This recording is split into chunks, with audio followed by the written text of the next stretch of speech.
some aspects of life requires the more yang aspect. Okay, for example, physical work, right? If someone's going to do brick layering, it's better be a bit more yang. I mean, if you're too yin on it, it's going to be a little bit, it takes a long time to fill up this brick wall, isn't it?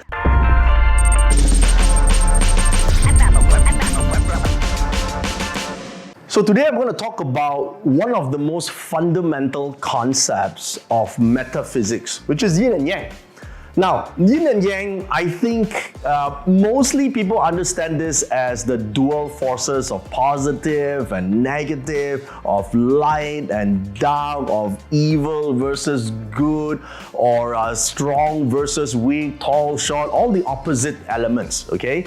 So generally, yin and yang is just the forces when we look at something that is in the physical realm, as in something you can touch, feel, or see, or vibrational energy-wise, something that you can feel vibrationally, has sort of two frequencies of yin and yang.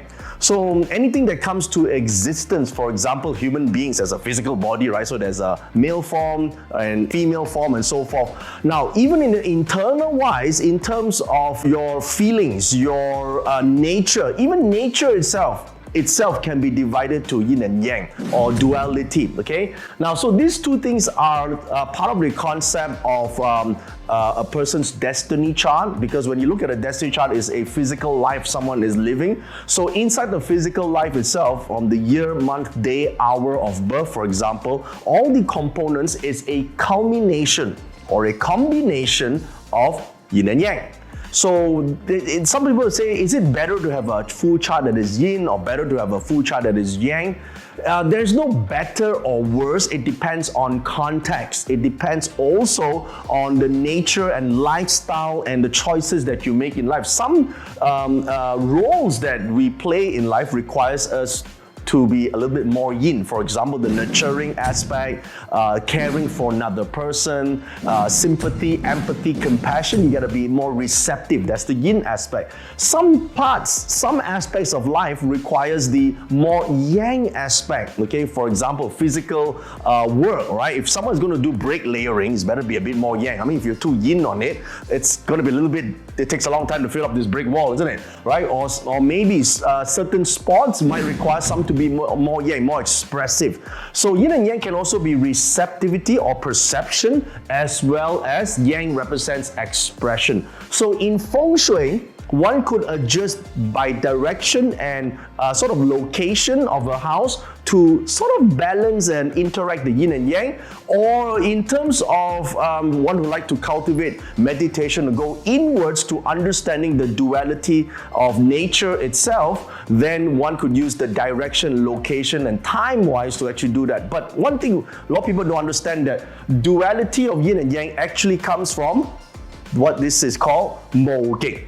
Mogek is actually non-duality. That means one singular force that encompass all source energy, and it's from the nothingness. This one is called Mogek. Mogek can mean the great void, or the Tao, or the great source, or the universe, which is expanding, growing, all encompassing all that is. Now, even the circle here, there shouldn't be a boundary, but if I don't draw anything here, you would think, what's this, right? So basically, anything you could imagine that comes into physical existence, or even in your imagination, comes something, that something is yin and yang.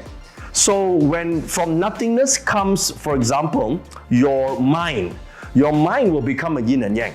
And from your mind, which forms the basis, your spirit, for example, which then obviously comes your physical self with the 5 organs, it comes with the yin and yang interaction. When yin and yang interact, it forms 5 phases. The 5 phases becomes the 5 elements. The 5 elements could be fire, it could be water, it could be wood, it could be earth, and so forth. So the 5 interactions. So it's just labels, right? Labels are like identities. Otherwise, if you point to that, you don't know whether it's the heart or it's the kidneys, right? So, okay, fire element represents the heart, for example. So now there's a reference point to that form of vibrational energy. So from that, the yin and yang interaction, there are not just 5 phases, but you have 4 forms. The 4 forms could be the 4 seasonal changes, the orbit of the earth around the sun. It tells us time aspect. And from there, it forms the Bagua, which is the 8 trigrams. It tells us the basic fundamental, the natural forces of life on earth. Okay, so the Bagua is then used for references for directions when it comes to Feng Shui, or it comes to certain attributes or accumulation or success or achievements, when it comes to looking from the perspective of your Chi chart, trying to find out details, for example. That's the Bagua. So all it stems from the idea of yin and yang. Now, the moment life force itself is on earth, we have yin and yang. But the moment we cease our so-called physical life form and return back to source, then you go back to the so-called non-duality, the one force that rules them all or be all. So you are part and parcel of the creative force itself. That's called Mo Ge. So a lot of times we think Mo Ge or the extreme vast or the creative force is like a human being. It's not. It's more like a universal entity, constantly creating and expanding. And once the expansion forms something physical, it will then have a yin and yang.